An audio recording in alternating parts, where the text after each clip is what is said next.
Tim jurusita Pengadilan Negeri Jakarta Pusat dihadang puluhan ex-pekerja dealer saat datang ke sebuah dealer sepeda motor di Jalan Bungur Raya, Kemayoran, Jakarta Pusat. Puluhan pekerja memblokir akses masuk dengan menutup rapat gerbang utama. Kericuhan pecah saat tim jurusita meminta petugas kepolisian menerobos masuk melakukan proses eksekusi. Akibatnya sejumlah orang yang nekat bertahan di depan gerbang diamankan paksa petugas. Eksekusi paksa ini dilakukan berdasarkan surat putusan nomor 651 tahun 2021 di mana perkara perdata sengketa kepemilikan lahan antara PT Citra Makmur Motorindo selaku termohon dan Gunawan Tamrin selaku pemohon. Dalam putusan tersebut, Majelis Hakim memutuskan Gunawan Tamrin yang juga merupakan ex-pekerja PT Citra Makmur Motorindo adalah pemilik yang sah lahan yang selama ini disewa oleh perusahaan tempatnya bekerja. Dan rupanya termohon sendiri untuk lahan ini menyewa dengan pemohon. Sekarang ada gugatan, pemohon dinyatakan sebagai pemilik lahan, meminta pengadilan untuk dikosongkan. Penghadangan dilakukan guna mengamankan aset PT Citra Makmur Motorindo sebagai jaminan karena tidak membayarkan pesangon para pekerja dengan total mencapai 2,8 miliar rupiah.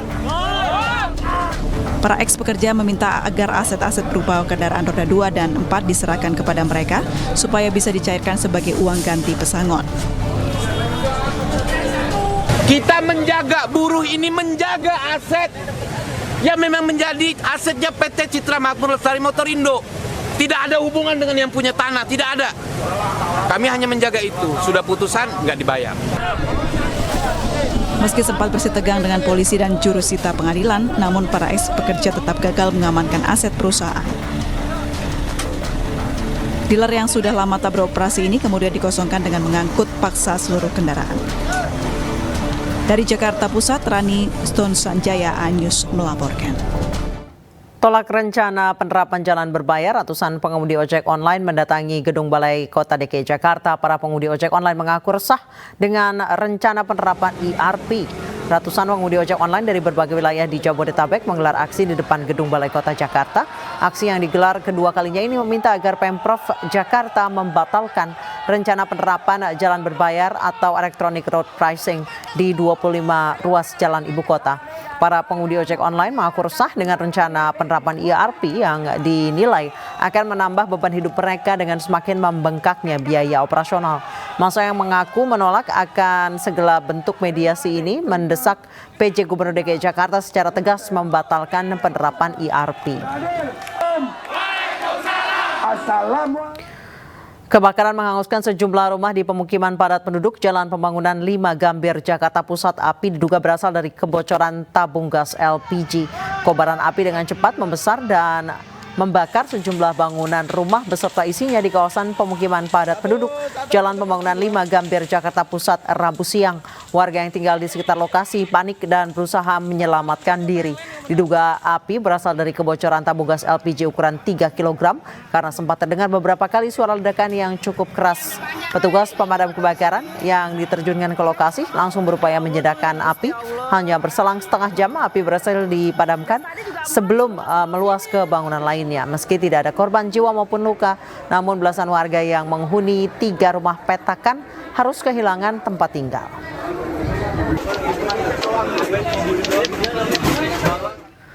Dua warga negara Indonesia meninggal dunia tertimbun runtuhan gempa di Turki. Hingga saat ini jumlah korban tewas akibat gempa di Turki dan Suriah telah mencapai lebih dari 9.000 orang.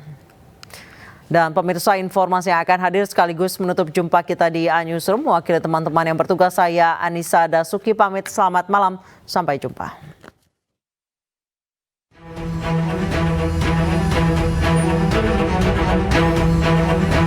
123 orang berhasil dievakuasi KBRI Ankara dari 5 wilayah paling terdampak gempa di Turki. 2 warga negara Malaysia dan 1 warga negara Myanmar ikut dievakuasi bersama warga negara Indonesia. 3 WNI yang sebelumnya dinyatakan hilang di Hatay juga kini sudah berhasil ditemukan dalam keadaan selamat. Sementara itu, satu orang WNI asal Bali atas nama Nia Marlinda beserta suaminya, warga negara Turki, dan seorang anak berusia 1 tahun ditemukan meninggal dunia karena tertimbun reruntuhan di Kahramanmaras. 2 WNI lainnya di Diyarbakir hingga saat ini masih dalam pelacakan tim KBRI.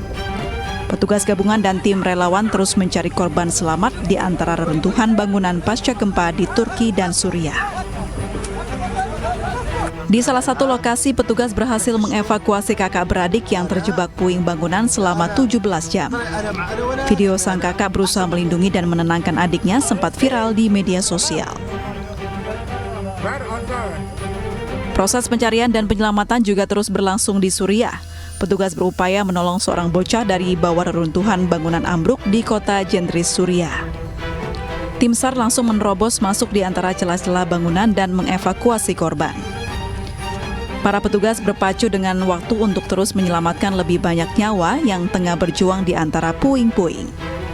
Hingga Rabu siang, korban tewas akibat gempa dahsyat di Turki dan Suriah diketahui sudah mencapai lebih dari 8.000 orang.